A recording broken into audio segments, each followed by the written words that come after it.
పర్వదిన పండుగ సందర్భంగా వేములవాడ శ్రీ రాజరాజ స్వామివారిని దర్శించుకొని స్వామివారి ఆశీస్సులు అందరికీ అందాలి.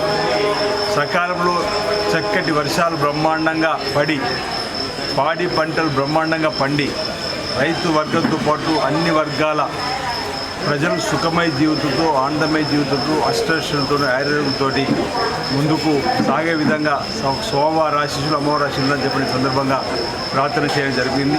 మన హైందవ సంస్కృతిలో వచ్చేటువంటి పండుగలన్నీ కూడా లోక కళ్యాణం జరగాలని, లోక శాంతి జరగాలని, ప్రతి ఒక్కరు కూడా సుఖమయ జీవితం ముందుకు పోయే విధంగా ఉండే విధంగా ఆయా పర్వదినాలలో బ్రాహ్మణోత్తముల చేత పండితుల చేత ప్రత్యేక పూజా కార్యక్రమాలు, అభిషేక కార్యక్రమాలు, అన్నదాన కార్యక్రమాలు అన్నీ కూడా చేస్తూ మన సంస్కృతిని కాపాడుతూ రాబో రోజుల్లో అందరికీ మంచి జరిగే కార్యక్రమం ఈరోజు ఇక్కడ జరగడం అభినందనీయం. ఈ తొలి ఏకాదశి పర్వదిన సందర్భంగా పరమేశ్వరి శ్రీ రాజరాజస్వామి కూడా వేడుకుంటున్నాం.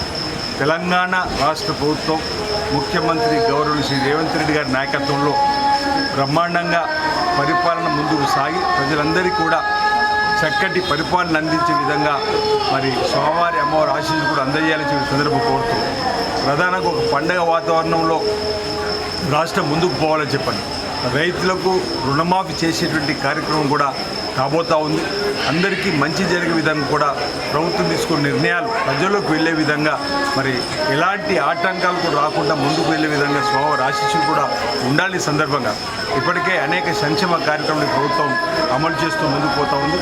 అదేవిధంగా ఆధ్యాత్మికంగా కూడా మన హైందవ సంస్కృతిని కూడా కాపాడే విధంగా హైదరాబాద్లో బోనాలు జరిగే క్రమంలో మరి బోనాలు కూడా బ్రహ్మాండంగా జరిపే విధంగా కూడా ఈరోజు ప్రభుత్వం చేయూతనిస్తున్నటువంటి సందర్భం కూడా మనకు కనిపిస్తూ ఉంది. రాబో రోజులు కూడా మన సంస్కృతి సాంప్రదాయాలను కాపాడుకుంటూ ఆధ్యాత్మిక చింతను పెంపొందించేటువంటి భక్తిభావాన్ని పెంపొందించే విధంగా కూడా ఆయా ప్రధాన దేవాలయాల్లో కూడా ప్రత్యేకమైనటువంటి పూజా కార్యక్రమంతో పాటు అభివృద్ధి కార్యక్రమాలు, దేవాలయాలకు వచ్చేటువంటి భక్తులకు మెరుగైనటువంటి శ్రీకర దర్శనము, వసతి, ఇతరత్ర త్రాగునీటి సమస్య పరిశుభ్రంగా ఉండే విధంగా కూడా కార్యక్రమాలు చేపట్టడం ప్రభుత్వం ముందుంటుందన్న మాట కూడా సందర్భంగా తెలియజేస్తూ తొలి ఏకాదశి పర్వదిన సందర్భంగా ప్రజలందరికీ మా వైపు నుంచి ప్రత్యేకమైన శుభాకాంక్షలు తెలియజేస్తా ఉన్నాం.